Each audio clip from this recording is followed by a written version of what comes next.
Welcome to Stress Less Obsessed, the podcast.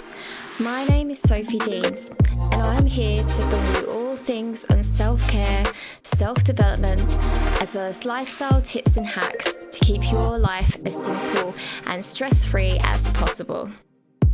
So let's make a start and join me on a journey of living a life with less stress.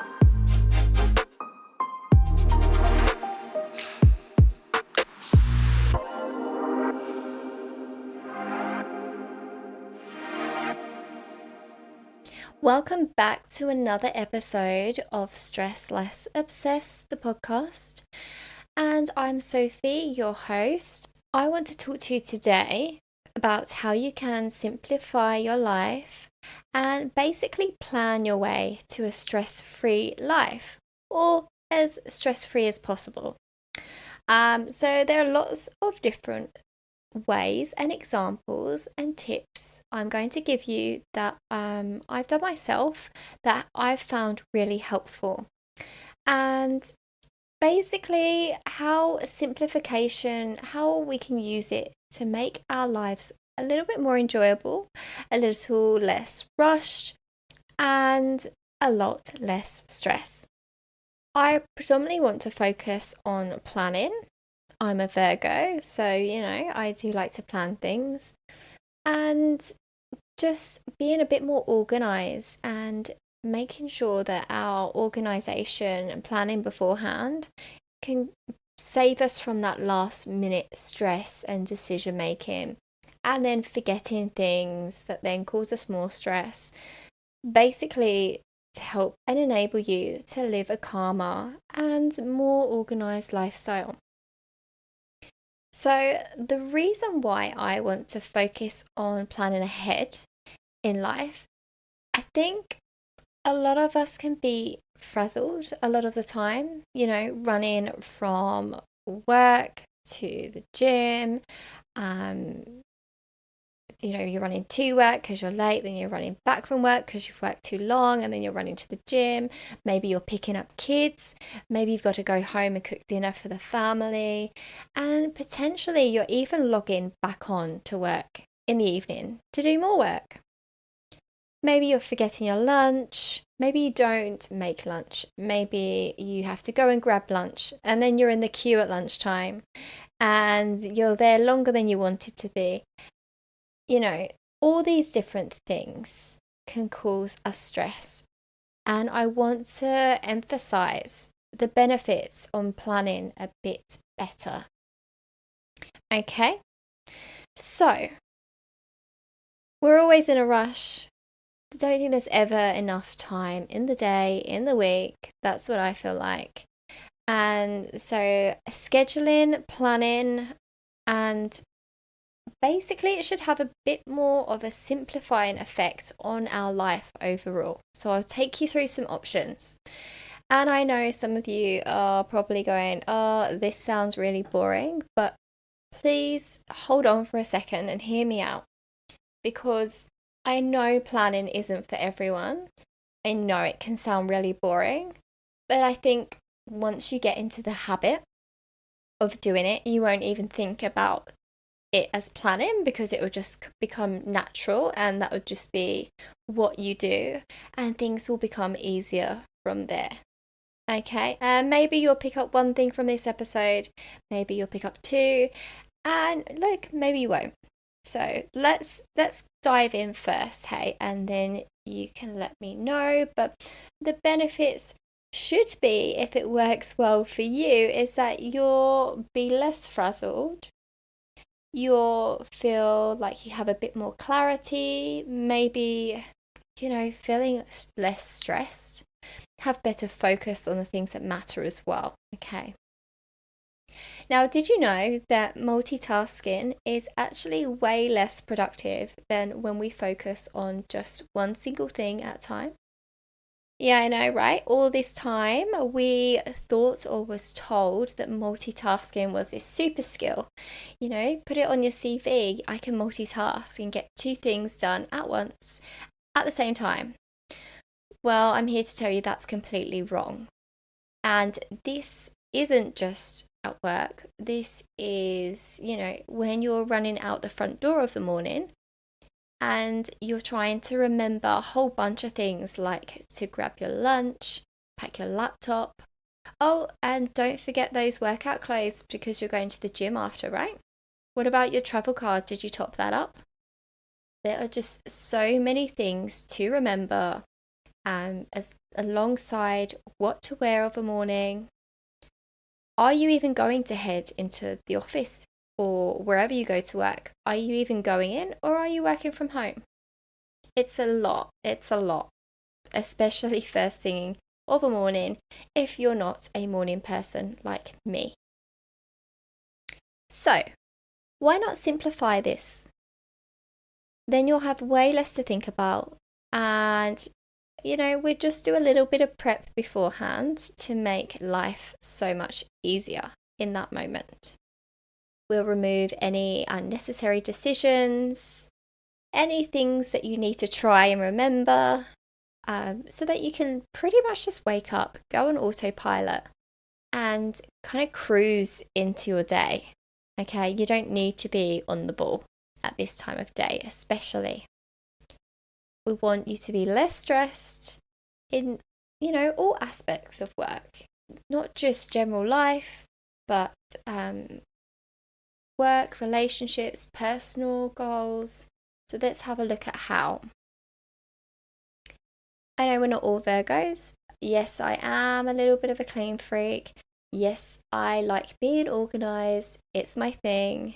And I know it isn't for everyone. I know I'm pretty good at it, and I'm hoping I can give you some tips. Okay. And it's so much easier to think when there is not clutter around. Not to mention, it's easier to actually see things when there isn't clutter around. When your space is tidy, you can see where things are. You know where things are. You're much less likely to forget your workout bag if that's the only thing sitting there on the kitchen table of a morning, right? You might miss it if there is a bunch of other crap there. If it's masked by books, plates, laundry, I don't know, whatever else you keep on your kitchen table. Of course, you're going to walk straight out that door. You've got 100 other things to remember. And then you're going to stress yourself out, either with the guilt that you didn't end up going to the gym when you'd planned to, and you were definitely going to go to the gym, right? Or you turn back and then you stress because you're late for work. Okay, and this can so easily be avoided with a little bit of planning, I must add. Okay, and as I say, clean space is literally calming. I find a clear space, I'm so much more productive, I'm happier and more focused. So my first tip, it's a great step, just having a little decluttering session, tidying up. It doesn't have to be anything major, but it also could. Okay, you might want to go in hard with this and really go room by room. Don't do all different areas at once, just focus. Remember, we're not multitasking here. Room by room, drawer by drawer, and get rid of anything you haven't used lately, anything you haven't worn in the past year. Even better, I love to sell the things I don't use and don't wear. It gives me a bit of an added incentive actually, because I get excited that I'm going to get paid. So, of course, I'm going to get it online so much faster. You can use Facebook Marketplace, there's eBay, Gumtree, so many places. If you've got more, please DM me. I'd love to know. Okay. Yeah, like once you've sectioned out all the things you no longer want, you'll then be left with the items you do want, hopefully. And all the clothes that you're wearing or will be wearing again. And that's when you can start by organizing everything so you can find it. This might be the harder part, because you might not be as intensely organized as me, I am a little bit over the top. Yes, my wardrobe is organized by dresses and color, and tops and color, and pants and color. But I tell you what, I can find everything. If I'm looking for a white t-shirt, I'll find it in 5 seconds flat. If I'm looking for a purple dress, I got it right there. So it might take a little while to set up initially, but once it's there, it's so easy. You can put things back super easily as well. And side note, I'm not the only weirdo that does this. I saw David Beckham does the exact same thing. Okay. And look, I have a lot of clothes, so it really does work for me and it's way more efficient. Anyway, you don't have to go that far, but maybe you want to make sure all your stationery is in the same drawer, all your home maintenance kits is kept together, your batteries, your light bulbs, that kind of jazz. And it will just make life a little bit easier for yourself.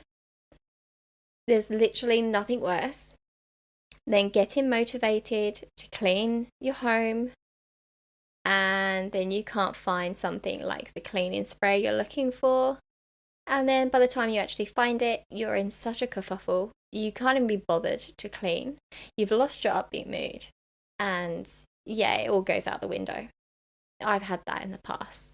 Never again. And that's why I'm so organized. So, also having a tidy workspace is super, super important for my productivity. I feel like I get brain fog, can't focus, and then I can't do anything until I've cleaned up. So, just trying to keep your workspace tidy is another handy tip. And just tidying up at the end of the day so that you don't have to worry about it when you come back to your desk the next time. All right, so the big focus of this episode is simplifying your schedule and planning, like I mentioned. I like to use my calendar on my phone and I use it to plan my day and my week so I know what I'm doing and when. And I know what I've got on for the whole week and month, okay? So, for example, if you have an appointment on Tuesday, and or say no, how about say you're going into the office, or you have a meeting on Tuesday, then on Sunday or Monday night, whatever feels easier for you, accommodate some time to plan in. So you can make your lunch and then on Tuesday morning, you can literally just pull it out of the fridge. That's going to take some additional planning. You're going to want to know what you're having for lunch, and then you're going to need to buy that food, and then you're going to need to prepare it and then put it in the fridge. But Tuesday morning, you're good to go. Okay, there's no stress on Tuesday. Or when you get to the office, there's no stress about where am I going to eat for lunch this lunchtime. Another thing you could do is plan your outfit the night before. So you don't have to stand there first thing in the morning, you've barely woken up and you are just like, what do I wear today? And some people even plan their whole week's worth of outfits or have a section just for work. Or if you're a stay-at-home mum, maybe you have a section just for being at home and looking after the kids, working at home. Whatever it is. If you're working from home, you might have a working from home section, just so you don't have to rummage throughout your whole wardrobe just to find an outfit each morning. It just takes the stress out of that decision and potentially out of being late as well. So yeah, going back to the lunches, meal prep sounds dull, I know, and you don't have to be so intense as to prepare your whole week's worth of meals at the beginning of the week. And you can do this for lunches and or dinners, but I do feel like maybe bulk prepping your dinner ahead of time. So maybe you've got 2 meals for the rest of the week, or you've just prepped your lunch the night before, it's just going to ease up on the stress as you get to it. And, it's something you can tick off ahead of time and not wake up on the day and be like, oh, I forgot to do that. If you don't need to save money, I mean, oh, doesn't everyone at the moment? But I mean, if you don't, then simplifying might look like to you like going out and buying your lunch every day before work rather than at lunchtime, peak time, when it's so busy and you're queuing. Now, I used to do some pre-made, I used to order the pre-made healthy ready meals because that used to save me between half an hour and an hour each night, especially when I was working quite long hours. And it saved me stress because I knew I was eating well. I knew I was eating food actually that was really tasty, and I didn't have to cook during the week. And again, this isn't for everyone, but it's just a tip that I did to save me stress. Again, I had to have some kind of planning because I needed to put in that order to make sure I had enough foods to last me.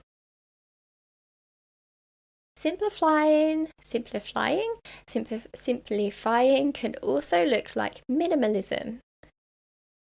So you can take this whole wardrobe thing to a next level. I should have done a whole episode just on your wardrobe.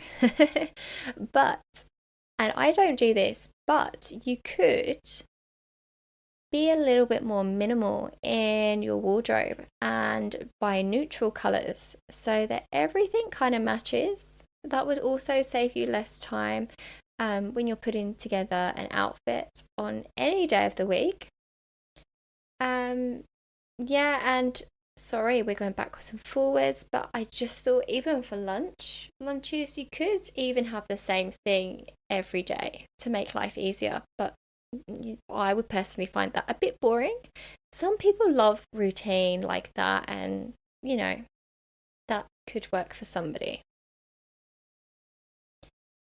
Planning, I just find it's just huge, and it can just simplify your work, you know, and the work you're doing, the tasks you have on, and when they need to be done. I think just doing things ad hoc when you think of them can leave you to then, realizing that, oh, I forgot to do this, or why did I do the task that takes the most amount of time, which isn't due until the longest deadline, when I could have done something really quick that's actually due today.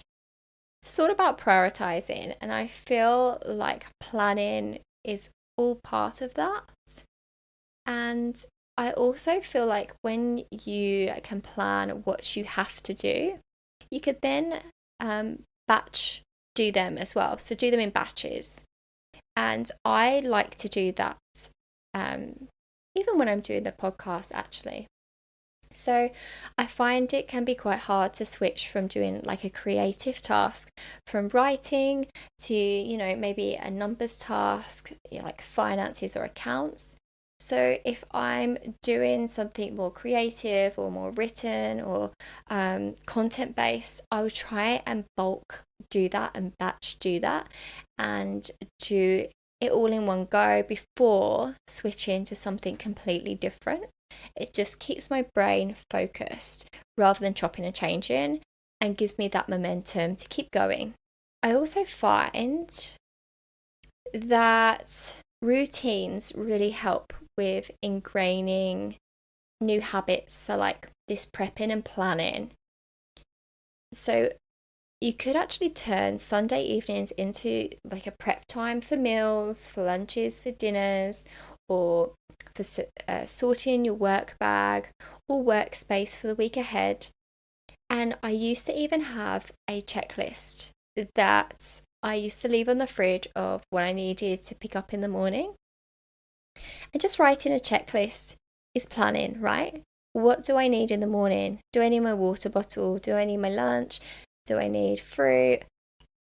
Just this checklist is just, that's what I'm talking about when I say planning. Okay. And just doing this, it will become a routine. It becomes second nature.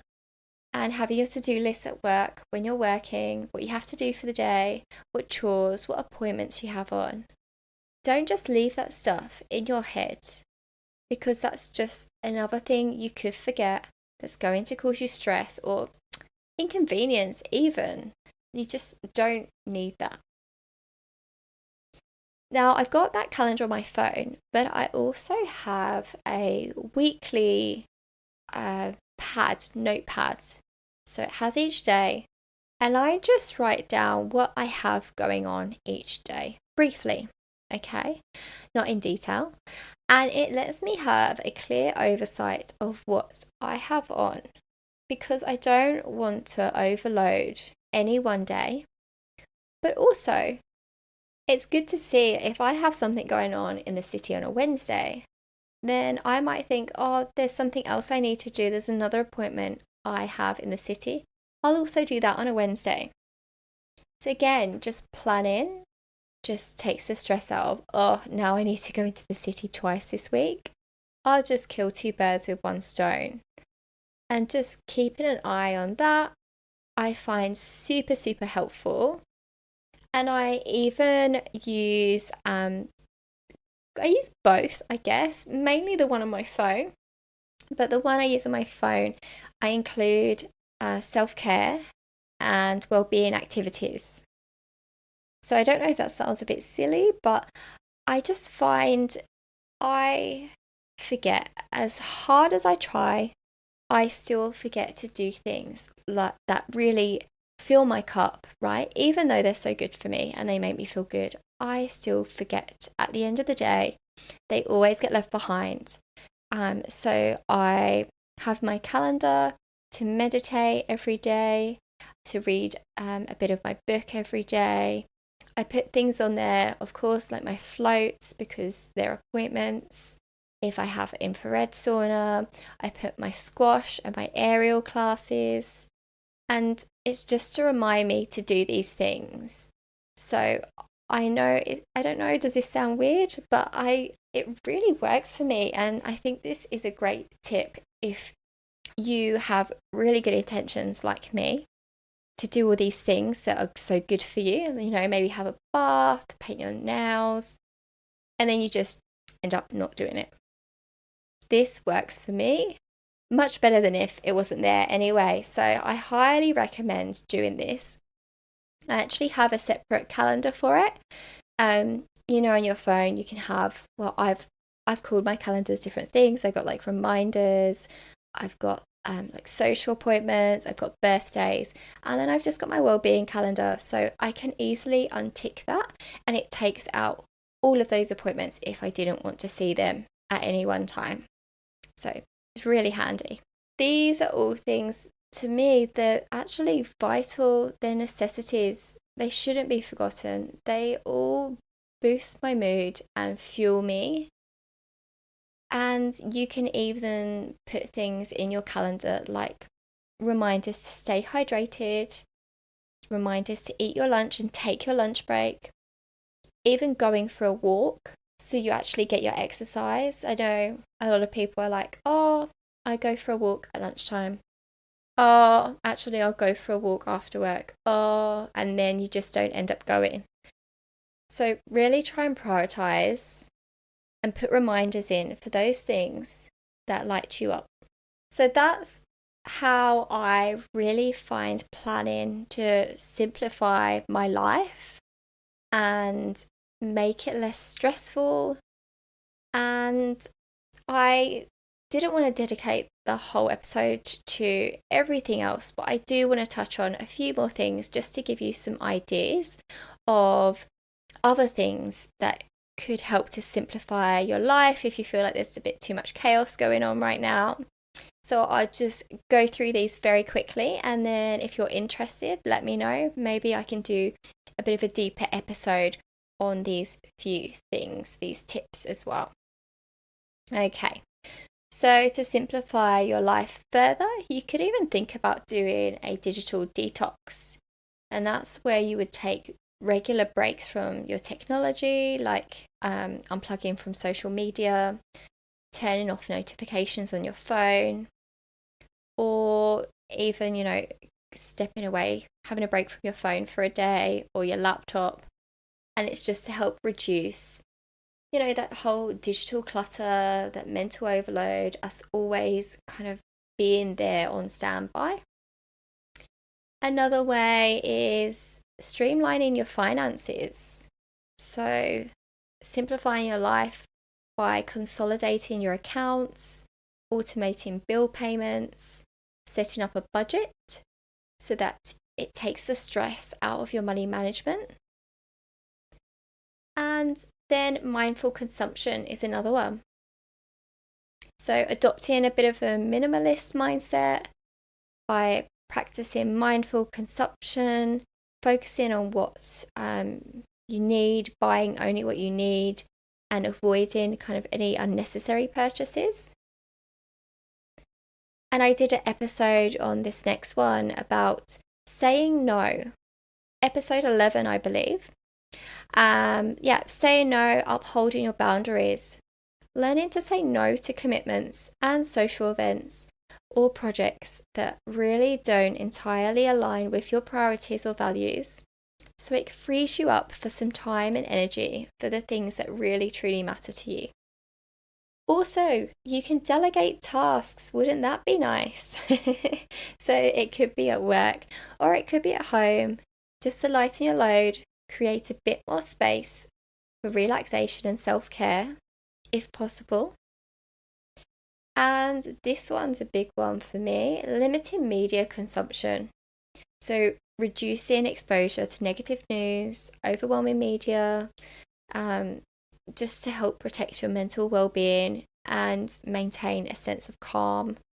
Life's a bit more simple if you, is it ignorance is bliss?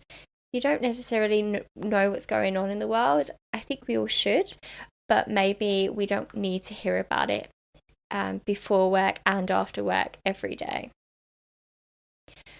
Unsubscribe from anything that you don't need. Oh, I hate spam. I hate a cluttered inbox. And you might want to unsubscribe, clear your inbox out, and maybe unfollow on your social media feeds. Anything unnecessary that isn't adding value to your life. I mentioned it earlier. Single tasking, focusing on one task at a time. Greater efficiency and a greater sense of accomplishment. Then quality over quantity. So when I say that, I mean embrace quality in all aspects of life, whether it's your relationships, your possessions, or experiences. And that will simplify it down because you'll probably have less quantity but more quality, and that will enrich your life. Lastly, have clear goals and steps to achieve them. Kind of ties in with the last one. Maybe have good quality goals, not necessarily hundreds of flimsy goals. Maybe just 3 solid goals with steps to achieve them. Write them out and review progress regularly, and that will simplify your life because you'll know specifically what direction you're heading in. All right, so that's all from me for today. I hope you enjoyed this episode, and I hope I've inspired you with some ideas of how you can make your life a little bit more simple, a little less stressful, and hopefully a bit happier. Until our next episode, keep breathing and stress less. Don't forget to follow me on Instagram, Stress Less Obsessed, and thanks for listening. Until next time, breathe and stress less.